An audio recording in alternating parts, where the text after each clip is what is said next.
Hey guys, it's Molly from Once Upon a Prologue, and welcome to another edition, the second edition of Shelved. In case you missed the first one, I'll link to it at the end of this post. But Shelved is kind of my take on a cross between a video review and spotlighting a book that has really meant something to me. Last time it was Send Me a Sign by Tiffany Schmidt, which is a 2012 release. And this time I'm going to take you guys back a couple years with one of the first young adult books that I read when I was really starting to get back into reading YA. This one is one that I've only read it one time. I do want to reread it, and hopefully in January or February when I have a little bit of free time on the blog I will. But it made a huge impression on me. I would go so far as to say it made me take a look at my life and think about kind of how I was living and how I looked at other people, how I looked at myself. Made me think harder about my own actions and, how they reflect on me. A lot of you guys know Lauren Oliver for her Delirium series, which is great, but this is Before I Fall. It's her very first ever book. Hopefully you've read it. If you haven't, I will send you my copy, I promise. It's amazing. It really introduced me to Lauren's beautiful writing and her ability to create these characters that they get inside your head and they make you think and they make you feel. Before I Fall is about Samantha Kingston, who is just your classic high school popular girl. Samantha starts out the book very much a mean girl, very into herself, doesn't really think about other people, how she treats anybody. It's kind of like a YA Groundhog Day. Something happens to Samantha, and it turns out to be her last day, and then she wakes up. And then she wakes up again. And Samantha gets a chance for a full week to relive her last day. And the cool thing is, every time that she gets to relive her last day, she learns a little bit more about herself, about how she's living her life, how she's treating people, and what impression she's making and what she's going to leave behind. So the part I'm going to read to you guys is about halfway through the book. It's one of my favorite quotes from any book ever, and especially from this book comes from this part. And I tried hard to find a place that kind of resonated, but also wouldn't be spoilerish, but would give you a good sense of what the book's about. This is Sam's 5th day, I think, so she's more than halfway through her week. At this point, you didn't really know what was going to happen, but you could see that Sam was starting to change in some of the decisions that she makes. So, I'm going to read you guys about 10 pages or so.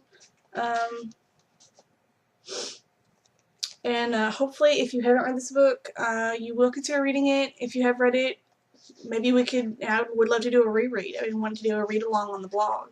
Let me know what you think in the comments. Let me know what you think about Shelved. Let me know what some of these quotes maybe mean to you, and we'll do some discussion. Okay, so yeah, this is Sam's 5th day. This is starting on page 268. And hopefully I won't tear up or do anything embarrassing. But again, this quote, it's got me through some hard times. So here we go. This is Before I Fall by Lauren Oliver. You see, I was still looking for answers then. I still wanted to know why. As though somebody was going to answer that for me. As though any answer would be satisfying. Not then, but afterward. I started to think about time, and how it keeps moving and draining and flowing forever forward, seconds into minutes, into days, into years. All of it leading to the same place, a current, running forever in one direction. And we're all going and swimming as fast as we can, helping it along. My point is, maybe you can afford to wait. Maybe for you, there's a tomorrow. Maybe for you, there's 1,000 tomorrows, or 3,000, or 10. So much time, you can bathe in it, roll around in it, let it slide like coins through your fingers. So much time you can waste it. But for some of us, there's only today. And the truth is, you never really know. I wake up gasping, the alarm bringing me out of darkness, as if it has brought me up from the depths of a lake. It is the 5th time I've woken up on February 12th, but today I'm relieved. I switch off the alarm and lie in bed, watching the milky white light steal slowly over the walls, waiting for my heartbeat to go back to normal. A swath of sunlight ticks upward over the collage Lindsay made for me. In the bottom, she's written in pink glittery ink, "Love you forever." Today, Lindsay and I are friends again. Today, no one's angry at me. Today, I didn't kiss Mr. Daimler or sit bawling my eyes out alone at a party. Well, not totally alone. I imagine the sun filling Kent's house slowly, frothing upward like champagne. As I lie there, I start making a mental list of all the things I'd like to do in my life, as though they're still possible. Most of them are just plain crazy, but I don't think about that. Just go on listing and listing like it's as easy as writing up what you need from the grocery store. Fly in a private jet. Eat a fresh-baked croissant from a bakery in Paris. Ride a horse all the way from Connecticut to California, but stay in only the best hotel rooms along the way. Some of them are simpler. Take Izzy to Goose Point, a place I discovered the first and only time I'd ever tried to run away. Order the fat feast at the diner, a bacon cheeseburger, a milkshake, and an entire plate of cheese fries, and eat it without stressing like I used to do on my birthday every single year. Run around in the rain. Have scrambled eggs in bed. By the time Izzy slinks into my room and hops up into bed with me, I'm actually feeling calm. "Mommy says you have to go to school," Izzy says, headbutting my shoulder. "I'm not going to school." That's it. That's how it starts. One of the best and worst days of my life starts with those 5 words. I grab Izzy's stomach and tickle her. She still insists on wearing her old Dora the Explorer t-shirt, but it's so small it leaves the big pink stripe of her belly, the only fat on her body, exposed. She squeals with laughter, rolling away from me. "Stop it, Sam!" I said, "stop it!" Izzy is shrieking and laughing and thrashing around when my mom comes to the door. It's 6:45. She stands in the doorway, keeping both of her feet neatly aligned just behind the flaking red line from all those years ago. Lindsay will be here any minute. Izzy slaps my hands away and sits up, her eyes shining. I've never noticed it before, but she really does look like my mom. It makes me sad for a minute. I wish she looked more like me. Sam was tickling. Sam's going to be late. You too, Izzy. Sam's not going to school, and I'm not either. Izzy puffs out her chest like she's prepared to do battle over it. Maybe she'll look like me when she's older.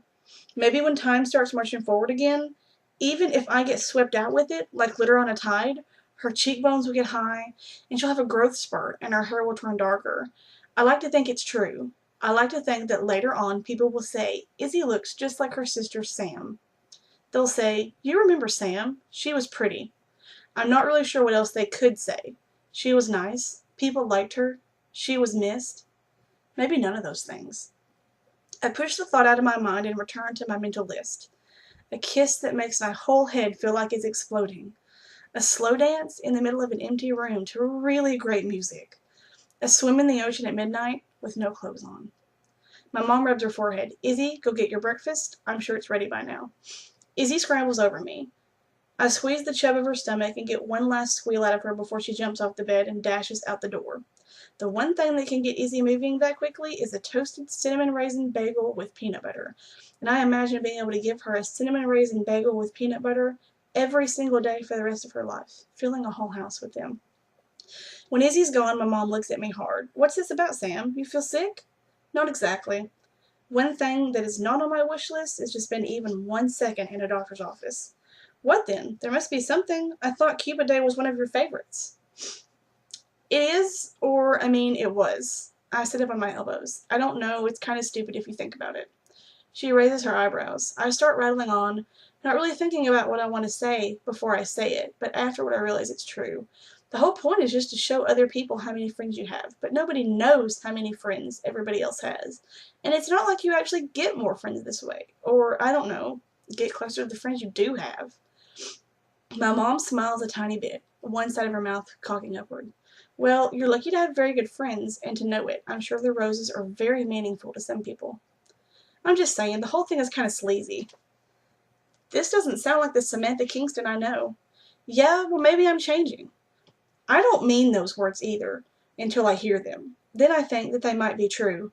and I feel a flicker of hope. Maybe there's still a chance for me after all. Maybe I have to change. I was originally going to read a little bit more than that, but I didn't want this video to get too long, and I don't want anyone to be like, is it ever going to end? That was Before I Fall by Lauren Oliver. I really do think I want to reread this one. Let me know in the comments, guys, if any of you might want to read it with me, whether for the first time or again. It is worth it. This had me crying, and I laughed, and I felt so much. And that quote I read at the beginning, I think I want to close just by reading that little bit to you again, because to me it's so powerful, and people just miss things like this. So I'm just going to read the last little paragraph. Just kind of sums up everything about what Sam learns in this book and what we need to learn. My point is, maybe you can afford to wait. Maybe for you, there's a tomorrow. Maybe for you, there's 1,000 tomorrows, or 3,000, or 10. So much time you can bathe in it, roll around in it, let it slide like coins through your fingers. So much time you can waste it. But for some of us, there's only today. And the truth is, you never really know. Alright guys, that's it for this edition of Shelved. I wanted to take you guys back, and just in case anyone hadn't read Before I Fall, or just remind everybody that Lauren Oliver has that book, and it's amazing. I think next time I'm going to do another of my more current reads that I've read this year, but part of why I started Shelved is I do want to mix in a few older books. I may go a few years back than this. I don't want those to be forgotten about, and all the new ones that are coming out. So thank you guys, anybody that stuck through my crazy southern accent and my reading and made it this far, and I hope you will read Before I Fall for yourself and really think about what it has to say. If you have a suggestion for a book for Shelved, if it's one that that I own, that has meant a lot to me, that you see me talk about on the blog, drop it in the comments, and we'll do this next month. Thanks, bye.